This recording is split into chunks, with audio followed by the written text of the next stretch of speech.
Imaginez une nuit d'octobre, au cœur du Vatican, où la sainteté n'était qu'une façade.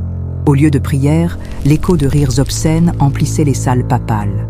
L'année était 1501, et le pape Alexandre VI, un Borgia dont le nom murmure encore le scandale, préparait un banquet qui choquerait même les plus dépravés.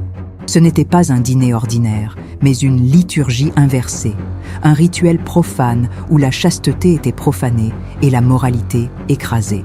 50 courtisanes nues rampaient entre bougies et marbre sacré, leur corps transformés en de simples objets d'un spectacle grotesque.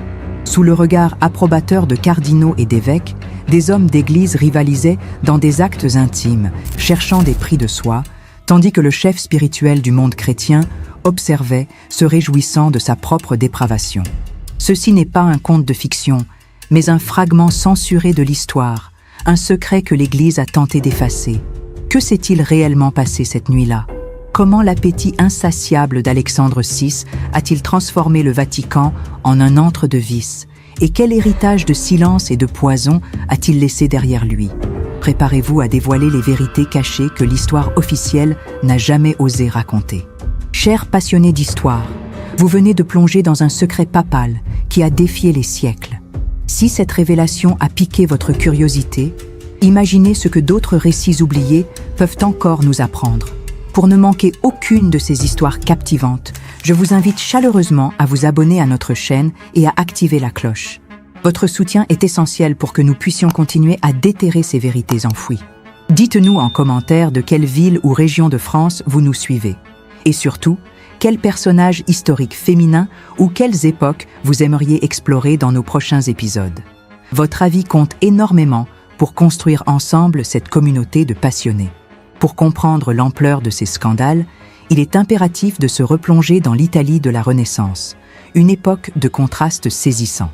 Nous sommes au tournant du XVe et du XVIe siècle, une période où l'art et la science atteignaient des sommets inégalés, mais où le pouvoir temporel de l'Église romaine rivalisait avec celui des empires.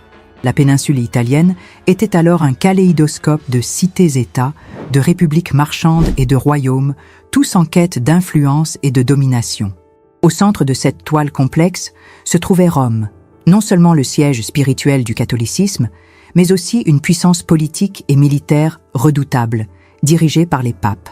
Ces derniers, loin d'être de simples guides spirituels, étaient de véritables monarques, avec leurs armées, leurs intrigues diplomatiques et leurs ambitions dynastiques. Le contexte social était marqué par une opulence ostentatoire pour l'élite, contrastant avec la pauvreté du peuple, et une moralité souvent élastique, où la foi côtoyait des pratiques bien éloignées des préceptes chrétiens.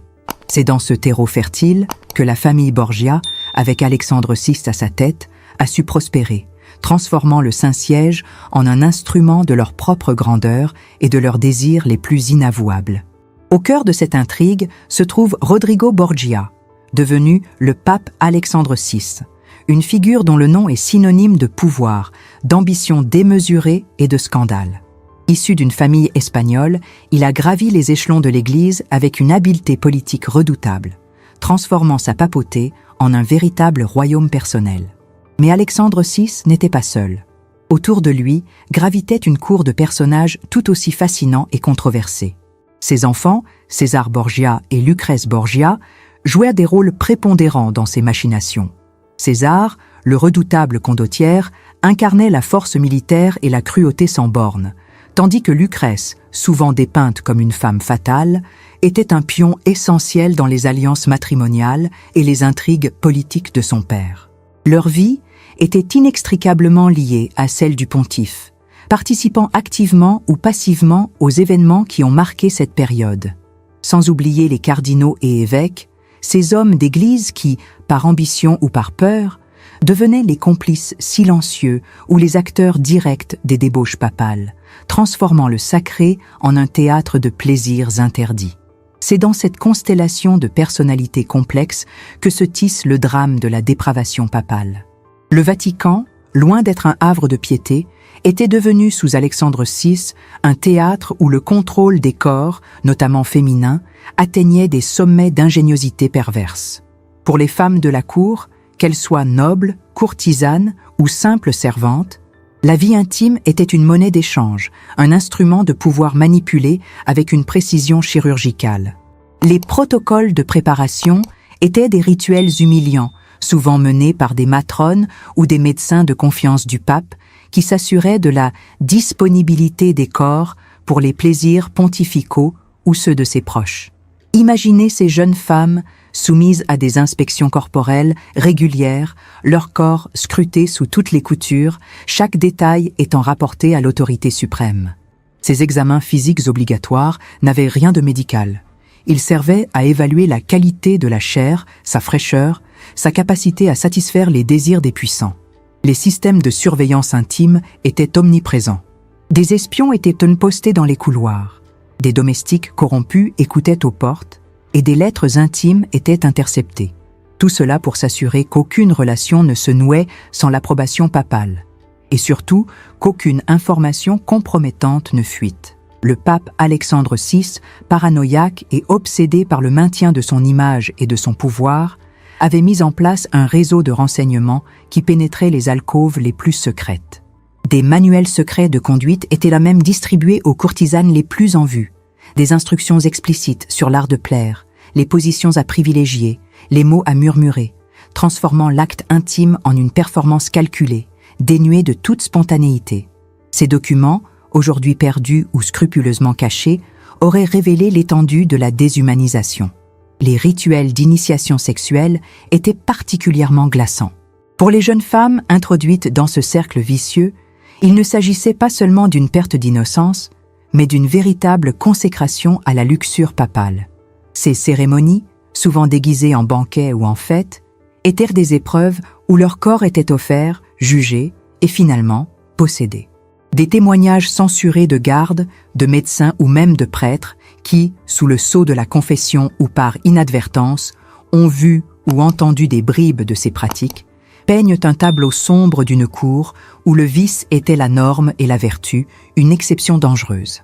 Ces révélations du contrôle intime ne sont pas de simples anecdotes, elles sont le reflet d'une structure de pouvoir impitoyable.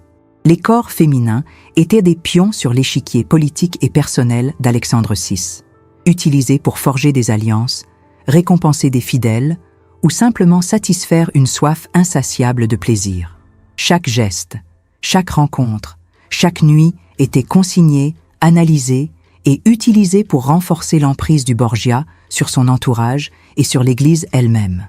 La tension montait, car chaque femme était une potentielle source de scandale ou un instrument de chantage, et le pape savait manier ses cordes avec une maestria terrifiante. Le suspense était constant.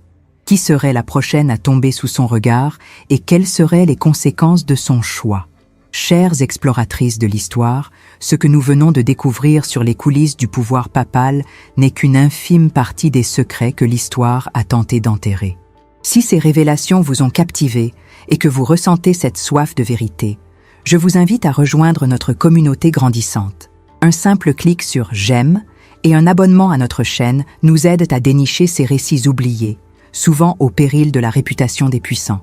Partagez en commentaire vos impressions sur cette époque fascinante et dites-nous quelle autre figure féminine ou quel scandale historique vous aimeriez voir mis en lumière. Votre engagement est le moteur de notre quête pour démystifier le passé et offrir une perspective nouvelle sur les femmes qui ont traversé ces époques tumultueuses. La nuit du 30 octobre 1501, dans les appartements privés du palais apostolique, n'était pas une nuit comme les autres. Le cardinal et maître de cérémonie Johannes Burchard, dans son journal intime, le Liber Notarum, a consigné avec une précision glaçante les événements de ce que l'histoire retiendrait comme le banquet des châtaignes. Ce n'était pas un simple festin, mais une liturgie inversée, une parodie blasphématoire des mystères chrétiens, orchestrée par le pape Alexandre VI en personne. L'atmosphère était chargée d'une tension palpable, un mélange d'excitation perverse et de peur silencieuse. Les invités, une élite de cardinaux, d'évêques et de nobles, dont les propres enfants du pape, César et Lucrèce Borgia, étaient présents, s'étaient rassemblés, non pour la prière, mais pour assister à un spectacle d'une obscénité sans précédent. Les salles, habituellement dédiées à la contemplation et aux affaires de l'Église, avaient été transformées en un antre de luxure. Des bougies vacillaient, projetant des ombres dansantes sur les fresques sacrées, créant un contraste saisissant entre la piété apparente et la débauche imminente. Le marbre froid du sol, foulé quotidiennement par les plus hauts dignitaires de l'Église, allait devenir le théâtre d'une humiliation collective. Le point culminant de cette soirée macabre fut l'entrée de 50 courtisanes, non pas vêtues de soies et de bijoux, mais entièrement nues. Leurs corps, offerts à la vue de tous, étaient des instruments dans cette mascarade de pouvoir et de vice. Elles ne marchaient pas, mais rampaient à quatre pattes à travers la salle, entre les tables des convives, leurs mouvements gracieux et forcés soulignant la dégradation de leurs conditions. Des châtaignes, symbole païen de fertilité et de plaisir, avaient été éparpillées sur le sol, mêlées à des fruits et des friandises. Les courtisanes devaient les ramasser avec la bouche, dans une course effrénée et dégradante, sous les regards avides et les rires gras des prélats. C'était une épreuve, un jeu cruel où la dignité humaine était piétinée pour le divertissement d'un pape et de sa cour. Mais le spectacle ne s'arrêtait pas là. Alexandre VI, avec un sourire carnassier, avait préparé des prix pour les plus performantes. Il ne s'agissait pas de récompenses honorables, mais de morceaux de soie offerts à celles qui s'adonnaient aux actes intimes les plus audacieux et les plus publics avec les hommes d'église présents. Les cardinaux et les évêques, loin de s'offusquer, se lancèrent dans une compétition féroce, rivalisant d'ardeur pour prouver leur virilité et leur dévotion au plaisir papal. Le Liber Notarum de Burchard décrit ces scènes avec une froideur factuelle qui rend le récit encore plus terrifiant. Il mentionne les diverses postures et les actes de luxure qui se déroulaient sous les yeux de tous, y compris des enfants du pape, César et Lucrèce. La présence de ces derniers était particulièrement significative.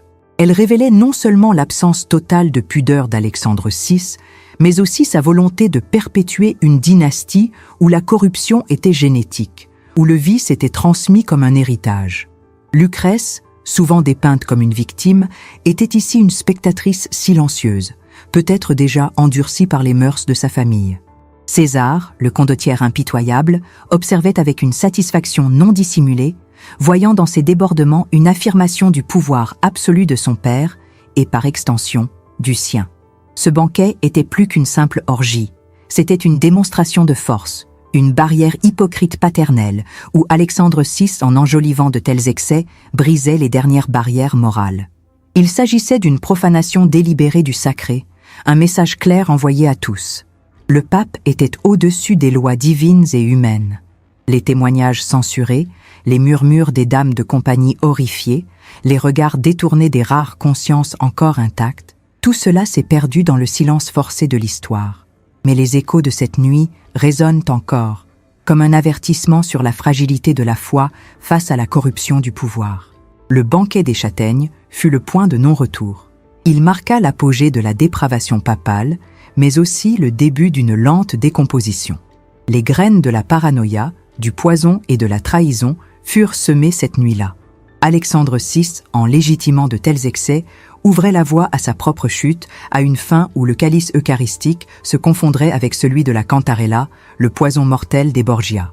Le Vatican, autrefois symbole de pureté, était devenu un antre, où la castité prêchée aux fidèles était dévorée par l'hypocrisie privée, laissant un vide existentiel dans l'Église. Le sacré, une fois violé, ne se restaure jamais, sans questionner si le pardon papal absolve le pécheur ou ne fait que masquer le monstre. Le matin suivant, le banquet des châtaignes, une atmosphère lourde planait sur le palais apostolique, un mélange de honte refoulée et de satisfaction perverse. Les protocoles de vérification se mirent en place avec une discrétion calculée, mais une efficacité redoutable. Des serviteurs zélés, sous l'œil vigilant des gardes papaux, s'affairaient à effacer toute trace matérielle de la débauche nocturne.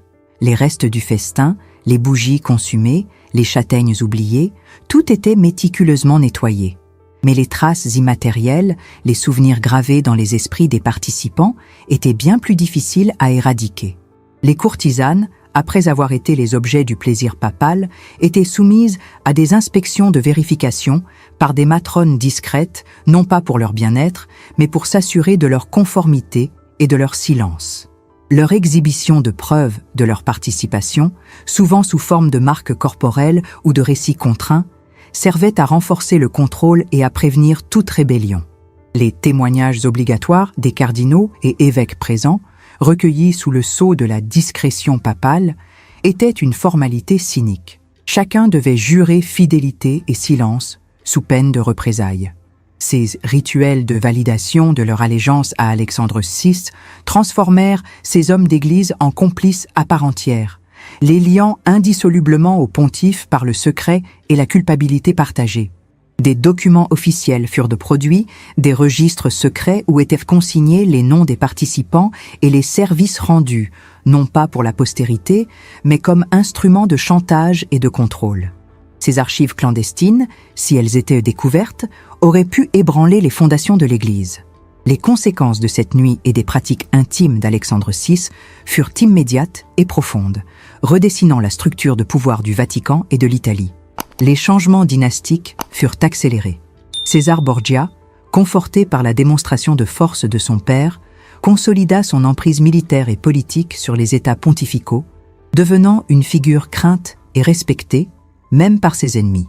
Les alliances furent scellées ou détruites en fonction de la loyauté et de la participation aux plaisirs papaux. Ceux qui s'étaient montrés trop réticents ou critiques furent écartés, leur carrière brisée, leur vie menacée. Des exécutions ordonnées et des exils décrétés devinrent monnaie courante pour éliminer les rivaux et les témoins gênants. Le poison, la fameuse cantarella, devint l'outil privilégié des Borgia pour faire disparaître leurs adversaires, transformant chaque repas, chaque boisson, en une potentielle sentence de mort. Le trauma générationnel s'installa au sein de la famille Borgia elle-même. Les enfants d'Alexandre VI, en particulier Lucrèce, furent les produits de cet environnement toxique, leur vie marquée par les scandales, les mariages forcés et les intrigues. Lucrèce, souvent victime des ambitions de son père et de son frère, fut mariée et remariée, ces unions étant de simples outils politiques. Le silenciement systématique des voix dissidentes et des récits compromettants fut une politique active. Les chroniqueurs furent intimidés, les documents altérés, et une chape de plomb s'abattit sur la vérité. Les pratiques intimes d'Alexandre VI ne furent pas de simples déviances personnelles. Elles modelèrent l'histoire politique de la civilisation. Elles contribuèrent à la montée du protestantisme, les scandales romains étant un argument de poids pour les réformateurs. Elles affaiblirent la crédibilité morale de la papauté, ouvrant la voie à des siècles de contestation et de remise en question. Le mystère demeure sur l'étendue réelle de ces réverbérations. Combien de vies furent brisées, combien de destins altérés par les caprices d'un seul homme. Les conséquences de ces nuits interdites se firent sentir bien au-delà des murs du Vatican, laissant une empreinte indélébile sur l'Église et sur l'Europe entière, une leçon sombre sur les dangers du pouvoir absolu et de la corruption morale. Le banquet des châtaignes et les pratiques intimes d'Alexandre VI ne furent pas de simples épisodes isolés.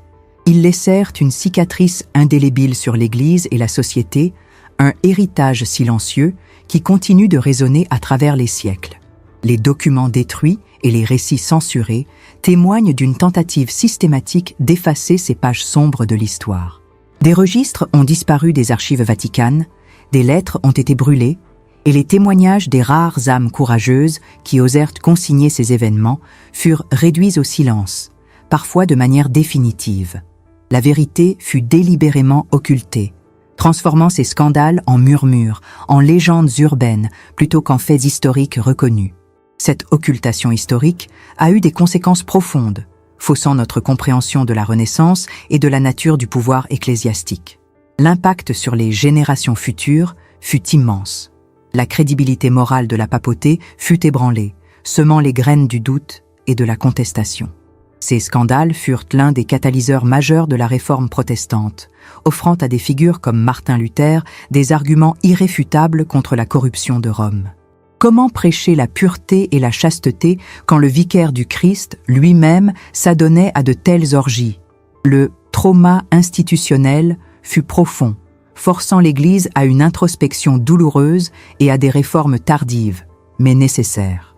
La corruption endémique des Borgia a révélé les failles d'un système où le pouvoir absolu pouvait mener à la dépravation la plus totale.